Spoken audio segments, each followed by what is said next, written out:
4వ తారీఖు అర్ధరాత్రి 1 గంటకు ఈ చిత్రం రిలీజ్ అవుతుంది. ఈ చిత్రం నాకున్న అవగాహన మేరకు, నాకున్న పరిజ్ఞానం మేరకు ఖచ్చితంగా హిట్ అవుతుందని నేను అనుకుంటున్నాను. దానికి ప్రధానమైన కారణాలు ఏమిటంటే, పవన్ కళ్యాణ్ గారు ఇంతకుముందు నటించినటువంటి 2 చిత్రాలు కూడా, ఒకటి బ్రో, 2 హరిహర వీరమల్లు అనుకున్నంత విజయాన్ని సాధించలేకపోయాయి. కాబట్టి ఈ సినిమా ఖచ్చితంగా విజయం సాధించాలనే కసితో పవన్ కళ్యాణ్ గారు పనిచేసి ఉంటారనేది నా అభిప్రాయం. దానితో పాటు డైరెక్టర్ కూడా గత 2 సినిమాలు అంతగా విజయం సాధించలేదు కాబట్టి ఈ చిత్రాన్ని విజయం సాధించే విధంగా మనం గట్టిగా కృషి చేయాలని పట్టుదల ఆయనలో కలిగి ఉంటుంది.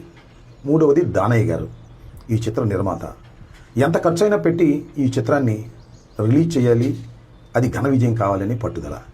ఈ పట్టుదల మధ్యన జరిగినటువంటి ఈ చిత్ర షూటింగ్ వల్ల కొంత మెరుగైనటువంటి ఫలితాలు వస్తాయని, ఖచ్చితంగా ఈ సినిమా అన్ని జాగ్రత్తలు తీసుకుని ఉంటారని నేను భావిస్తున్నాను. ఆ నమ్మకంతోనే ఈ సినిమా విజయవంతమవుతుందని నేను భావిస్తున్నాను.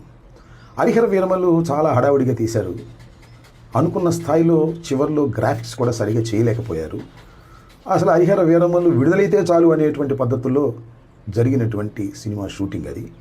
ఇదేమో పవన్ కళ్యాణ్ గారు తన రాష్ట్ర బాధ్యతల్ని, ఉప ముఖ్యమంత్రి బాధ్యతలను కూడా పక్కన పెట్టి దీని మీద కాన్సన్ట్రేట్ చేశారు. కాబట్టి ఇది విజయవంతం ఖచ్చితంగా అవుతుందనేది నాకున్న అభిప్రాయం, అవ్వాలనేది కూడా నా కోరిక.